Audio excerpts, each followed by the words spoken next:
Hi friends, welcome to Zainas dream kitchen. ഇന്നത്തെ recipe ഒരു chicken വെച്ചിട്ടുള്ള റെസിപ്പിയാണ് റെഡിയാക്കിയെടുക്കുന്നത്.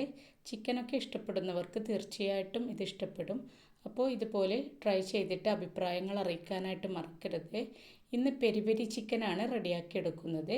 നമ്മൾ ഇതുപോലെ തന്നെ റെഡിയാക്കിയെടുത്താൽ റെസ്റ്റോറൻറ്റിലൊക്കെ കിട്ടുന്ന അതേ ടേസ്റ്റിൽ തന്നെ നമുക്ക് വീട്ടിലും പെരി പെരി ചിക്കൻ റെഡിയാക്കിയെടുക്കാനായിട്ട് പറ്റും. അപ്പോൾ പെരി പെരി ചിക്കൻ റെഡിയാക്കിയെടുക്കുന്നത് എങ്ങനെയാണെന്ന് നോക്കാം. ഞാനിവിടെ നാടൻ കോഴി വെച്ചിട്ടാണ് ചെയ്തെടുക്കുന്നത്. നാടൻ ചിക്കൻ ആയത് കാരണം കൊണ്ട് തന്നെ ഒരു ചിക്കന് 6-7 പീസൊക്കെ ആക്കിയിട്ടുണ്ട്. നമ്മൾ നോർമൽ കോഴിയാണ് എന്നുണ്ടെങ്കിൽ അത് 4 പീസ് ആക്കിയെടുത്താൽ മതി. ഇനി ചിക്കനിലേക്ക് ഒരു മസാല പൗഡർ റെഡിയാക്കി എടുക്കണം. അതിനായിട്ട് വേണ്ട ഇൻഗ്രീഡിയൻസുകളാണിത്. ചെറിയ ജീരകം വേണം, ഒരു കഷ്ണം പട്ട, ഗ്രാമ്പു, അതുപോലെ തന്നെ വഴനയില, പിന്നെ കുരുമുളക്, പച്ചമല്ലി, അതുപോലെ തന്നെ കാശ്മീരി ചില്ലി ഉണ്ടെങ്കിൽ അതെടുക്കണം. ഞാനിപ്പോൾ അതില്ലാത്തത് കാരണം വറ്റൽമുളകാണ് എടുത്തിട്ടുള്ളത്. അതൊക്കെ നമ്മുടെ എരിവിനനുസരിച്ച് എടുത്താൽ മതി. എന്നിട്ട് നല്ല പോലെ അത് വറുത്തെടുക്കണം. വറുത്തെടുത്തതിന് ശേഷം നമുക്കതൊന്ന് പൊടിച്ചെടുക്കാം. മസാല പൗഡർ റെഡി ആയിട്ടുണ്ട്. ഇനി ഇതിലേക്ക് നമുക്കൊരു പേസ്റ്റ് റെഡിയാക്കി എടുക്കണം. അതിനായിട്ട് ഇഞ്ചി, വെളുത്തുള്ളി, അതുപോലെ തന്നെ ചെറിയ ഒരു സവാള, അതുപോലെ തക്കാളി എല്ലാം ഒരെണ്ണമാണ് എടുത്തിട്ടുള്ളത്. പിന്നെ മല്ലിയില, പുതിനയില അതുകൂടെ ചേർത്ത് കൊടുത്തിട്ട് നമുക്ക് ഒട്ടും വെള്ളം ചേർക്കാതെ തന്നെ ഇതൊന്ന് അരച്ചെടുത്തിട്ട് കൊണ്ടുവരണം. നമ്മളിപ്പോൾ അരപ്പ് റെഡി ആയിട്ടുണ്ട്. ഇനി നമുക്ക് ചിക്കൻ ഒന്ന് മസാല പുരട്ടിയെടുക്കാം. അതിനായിട്ട് ചിക്കനിലേക്ക് ഞാൻ ഈ പേസ്റ്റ് ചേർത്ത് കൊടുക്കുന്നുണ്ട്. പിന്നെ നമ്മൾ റെഡിയാക്കി എടുത്ത് വെച്ച മസാല പൗഡർ കൂടെ ചേർത്ത് കൊടുക്കണം. നമ്മൾ ഈ മസാല പൗഡർ നല്ലൊരു സ്മെല്ലാണ് ഇത് വറുത്ത് പൊടിക്കുന്ന സമയത്ത് തന്നെ. ഇനി ഇതിലേക്ക് നമുക്ക് കുറഞ്ഞ തൈര് കുറച്ച് ചേർത്ത് കൊടുക്കാം. പിന്നെ നമുക്കിതിലേക്ക് ആവശ്യത്തിന് ഉപ്പ് കൂടെ ചേർത്ത് കൊടുക്കാം. പിന്നെ കാശ്മീരി ചില്ലി പൗഡറാണ് ചേർത്ത് കൊടുക്കുന്നത്. എരിവിന് നമ്മൾ പെപ്പർ പൗഡർ ചേർത്ത് കൊടുത്തിട്ടുണ്ട്. ഇനി ഇതെല്ലാം കൂടെ നമുക്കൊന്ന് മിക്സാക്കി എടുത്തിട്ട് കൊണ്ടുവരാം. മിക്സാക്കി എടുത്ത് മസാല പുരട്ടിയതിന് ശേഷം നമ്മളിത് 1 മണിക്കൂറെങ്കിലും റെസ്റ്റ് ചെയ്യാനായിട്ട് മാറ്റി വെക്കണം. നമ്മൾ രാവിലെയൊക്കെ ഉണ്ടാക്കാനാണ് ഉദ്ദേശിക്കുന്നത് എന്നുണ്ടെങ്കിൽ നമ്മൾ രാത്രി തന്നെ ഇതുപോലെ മസാല പുരട്ടിയിട്ട് ഓവർനൈറ്റ് ഫ്രിഡ്ജിൽ വെച്ചാൽ മതി. അപ്പോൾ നല്ല പോലെ അതിലേക്ക് മസാലയൊക്കെ പിടിച്ച് കിട്ടും. അതുപോലെ രാത്രിയാണ് റെഡിയാക്കുന്നത് എന്നുണ്ടെങ്കിൽ നമുക്കത് രാവിലെ തന്നെ മസാല തേച്ച് വെച്ചാൽ മതി. ഇനി ഇതിലേക്ക് ഒരു സോസ് റെഡിയാക്കി എടുക്കണം. അതിനായിട്ട് പാന് ചൂടാക്കാനായിട്ട് വെച്ചിട്ടുണ്ട്. ചൂടായി വരുന്ന സമയത്ത് നമുക്കിതിലേക്ക് ഓയിൽ ചേർത്ത് കൊടുക്കാം. സൺഫ്ലവർ ഓയിലാണ് ചേർത്ത് കൊടുക്കുന്നത്. ഇനി ഇതിലേക്ക് നമുക്ക് ടൊമാറ്റോ കെച്ചപ്പ് ചേർത്ത് കൊടുക്കണം. അത് ചേർത്ത് കൊടുത്തിട്ട് നല്ല പോലെ നമുക്കിതൊന്ന് മിക്സാക്കി എടുക്കാം. നമ്മൾ ചേർത്ത ആ ഓയിലും സോസും കൂടെ ഒരുമിച്ച് നല്ല പോലെ മിക്സായി വരണം. അതിനുശേഷം നമുക്കിതിലേക്ക് ചില്ലി ഫ്ലക്സ് ചേർത്ത് കൊടുക്കണം. നമ്മുടെ വറ്റൽമുളക് മിക്സിയിലൊന്ന് ക്രഷ് ചെയ്തെടുത്താൽ മതി. അപ്പോൾ ഇതിലേക്ക് നമ്മുടെ എരിവിനനുസരിച്ച് വേണം നമ്മൾ ചില്ലി ഫ്ലക്സ് ചേർത്ത് കൊടുക്കാനായിട്ട്. ചില്ലി ഫ്ലക്സ് ചേർത്ത് കൊടുക്കാം. പിന്നെ ഇതിലേക്ക് കുറച്ച് പെപ്പർ പൗഡറും അല്പം ഉപ്പും കൂടെ ചേർത്ത് കൊടുത്തിട്ട് നല്ല പോലെ ഇതൊന്ന് മിക്സാക്കി എടുക്കണം. പിന്നെ ഇതിലേക്ക് ലെമൺ ജ്യൂസ് കൂടെ ചേർത്ത് കൊടുക്കുന്നുണ്ട്. 1 ലെമണിൻ്റെ ജ്യൂസാണ് ഞാനിപ്പോൾ ഇതിലേക്ക് ചേർത്ത് കൊടുക്കുന്നത്. അതുകൂടെ ചേർത്ത് കൊടുത്തതിന് ശേഷം നമുക്ക് വീണ്ടും നല്ല പോലെ ഇതൊന്ന് മിക്സാക്കി എടുക്കണം. മിക്സാക്കി എടുക്കുന്ന സമയത്ത് തന്നെ നമുക്കിതറിയാനായിട്ട് പറ്റും.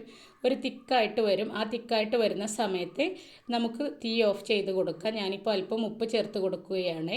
അപ്പോൾ അതുകൂടെ ചേർത്ത് കൊടുത്തതിന് ശേഷം നല്ല പോലെ ഇതൊന്ന് മിക്സാക്കി എടുക്കാം. ഇപ്പോൾ ഇത് പാകത്തിന് തിക്ക് പരുവമായിട്ടുണ്ട്. നമുക്കിത് ചിക്കൻ്റെ മുകളിലായിട്ട് ബ്രഷ് ചെയ്യാനുള്ളതാണ്. അപ്പോൾ അതിൻ്റെ ഒരു തിക്നെസ് അനുസരിച്ച് വേണം നമ്മൾ ഈ സോസ് റെഡിയാക്കി എടുക്കാനായിട്ട്. അപ്പോൾ സോസ് റെഡി ആയിട്ടുണ്ട്. ഞാനിത് വേറൊരു പാത്രത്തിലേക്ക് മാറ്റിയിട്ടുണ്ട്. അതവിടെ മാറ്റി വെച്ചതിന് ശേഷം നമുക്ക് നമ്മുടെ ചിക്കൻ എടുത്തിട്ട് ഇനി ഫ്രൈ ചെയ്തെടുക്കണം. അപ്പോൾ അതിനായിട്ട് ആ പാന് തന്നെയാണ് ഞാൻ എടുത്തിട്ടുള്ളത്. അതിലേക്ക് ഓയിൽ ഒഴിച്ച് കൊടുക്കാം. എന്നിട്ട് നമ്മൾ ഫ്രിഡ്ജിലെടുത്ത് വെച്ച ചിക്കൻ എടുത്തിട്ട് നമുക്ക് ഓരോന്നായിട്ട് ഫ്രൈ ചെയ്തെടുക്കണം. ഇതിപ്പോൾ നാടൻ ചിക്കൻ ആയതുകൊണ്ട് തന്നെ അല്പം വേവ് കൂടുതലായിരിക്കും. അപ്പോൾ അതനുസരിച്ചിട്ടാണ് ഞാനിതിപ്പോൾ വേവിച്ചെടുക്കുന്നത്. നമ്മുടെ നോർമൽ കോഴിയാണ് എന്നുണ്ടെങ്കിൽ അത് നമുക്ക് അതിനനുസരിച്ച് വേവിച്ചെടുത്താൽ മതി. അപ്പോൾ ഇത് ഒരു മീഡിയം ഫ്ലെയിമിലിട്ടിട്ട് തിരിച്ചു മറിച്ചുമൊക്കെ ഇട്ടിട്ട് നമുക്കതൊന്ന് വേവിച്ചെടുക്കണം. ഇത് നല്ലപോലെ വേവായതിന് ശേഷമാണ് നമ്മൾ ആ സോസ് ഇതിൻ്റെ മുകളിലായിട്ട് ബ്രഷ് ചെയ്തെടുക്കുന്നത്. അപ്പോൾ നമ്മുടെ ചിക്കൻ നല്ലപോലെ വേവായി വരുന്ന സമയത്ത് നമുക്കിനി ഇതിന് മുകളിലേക്കായിട്ട് നമ്മുടെ സോസ് ബ്രഷ് ചെയ്ത് കൊടുക്കാം. ഒരു ബ്രഷ് വെച്ചിട്ട് നമുക്കിതുപോലെ ചെയ്തെടുക്കാവുന്നതാണ്. ഞാനിപ്പോൾ ഒരു വാഴയുടെ തണ്ട് ഉപയോഗിച്ചിട്ടാണ് ഇതിന് മുകളിലായിട്ട് ഇത് ബ്രഷ് ചെയ്തെടുക്കുന്നത്.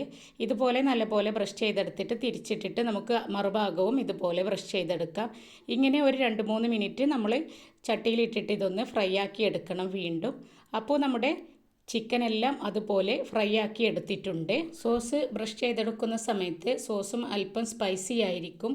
അപ്പോൾ നിങ്ങൾ വറ്റൽമുളകും കുരുമുളകും ഒക്കെ ചേർക്കുന്ന സമയത്ത് അതനുസരിച്ച് നോക്കിയിട്ട് വേണം ചേർത്ത് കൊടുക്കാനായിട്ട്. അവരവരുടെ ഇഷ്ടത്തിനനുസരിച്ച് എരിവൊക്കെ ചേർത്ത് കൊടുത്തിട്ട് നിങ്ങൾ സോസ് റെഡിയാക്കി എടുത്താൽ മതി. ഇനി ഞാനിതെല്ലാം ഒരു തട്ടിലേക്ക് മാറ്റിയിട്ടുണ്ട്. ഇനി ഇതിലേക്ക് നമുക്കൊരു ചാർക്കോൾ കത്തിച്ചിട്ടിടണം. അപ്പോൾ അതിനായിട്ടാണ് ആ നടുഭാഗം ഞാൻ അവിടെ ഫ്രീ ആക്കി വെച്ചിരിക്കുന്നത്. അതാണ് നമ്മുടെ പെരി പെരി ചിക്കൻ്റെ ഒരു ഹൈലൈറ്റ് ആയിട്ട് വരുന്നത്. നമ്മുടെ ഈ ചാർക്കോൾ കത്തിച്ചിട്ട് അതിൻ്റെ അകത്ത് വെച്ചിട്ട് 10 മിനിറ്റ് നമ്മൾ അതുപോലെ അടച്ചു വെക്കും. അപ്പോൾ നമുക്ക് നമ്മുടെ റെസ്റ്റോറൻറ്റിൽ കിട്ടുന്ന അതേ ടേസ്റ്റിൽ തന്നെ നമ്മുടെ വീട്ടിലും പെരി പെരി ചിക്കന് റെഡിയാക്കി എടുക്കാനായിട്ട് പറ്റും. അപ്പോൾ ഞാൻ ചാർക്കോൾ റെഡിയാക്കി എടുത്ത് കൊണ്ടുവന്നിട്ടുണ്ട്. അപ്പോൾ അതിന് മുകളിലേക്കായിട്ട് കുറച്ച് ഓയിൽ ഒഴിച്ച് കൊടുക്കുകയാണ്.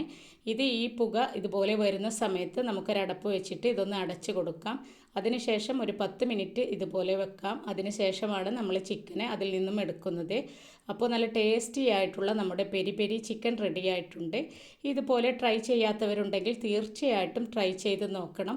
വെറൈറ്റി ആയിട്ടുള്ള ഒരു ടേസ്റ്റ് തന്നെയാണിത്. നമുക്ക് റെസ്റ്റോറൻറ്റിലൊക്കെ ഇതുപോലെ പോകുമ്പോൾ നമ്മൾ പലപ്പോഴും കഴിക്കുന്നതാണ്. അപ്പോൾ ഇതുപോലെ ഉണ്ടാക്കി നോക്കാത്തവരുണ്ടെങ്കിൽ ഉണ്ടാക്കി നോക്കിയിട്ട് നിങ്ങളുടെ അഭിപ്രായങ്ങൾ കമൻറ്റിലൂടെ അറിയിക്കാനായിട്ട് മറക്കരുത്. വീഡിയോ ഇഷ്ടമായിട്ടുണ്ടെങ്കിൽ സബ്സ്ക്രൈബ് ചെയ്തിട്ട് കൂടെ കൂട്ടാനായിട്ട് മറക്കല്ലേ. അതുപോലെ ലൈക്ക് ചെയ്യാനും നിങ്ങളുടെ ഫ്രണ്ട്സിനും റിലേറ്റീവ്സിനും ഒക്കെ ഷെയർ ചെയ്ത് കൊടുക്കാനായിട്ട് മറക്കരുത്.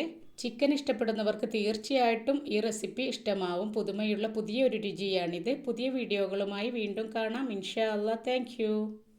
കൂണിലെ അക്കന മോള പപ്പാൻ്റെ സ്വർണ്ണക്കനാവ അങ്ങനെ അവർക്കൊക്കെ വീര ഓനെ എമ്പുരി മോള് പഠിക്കുന്ന വലുത് സ്ഥലത്താ എന്നെ പഠിക്കുന്ന വലുത് സ്ഥലത്താ അല്ലാതില്ല പഠിക്കണ്ടില്ലേ ഹയറ് അടക്കത്ത് നടക്കണ മോളെ നിന്നെ ഒടുക്കത്ത് റാണിയാക്കാം അത് കൈനോടെ ജീവിച്ചിരിക്കും ഭൂമിയിലെ സ്വർഗ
Mia. Mia. Mia.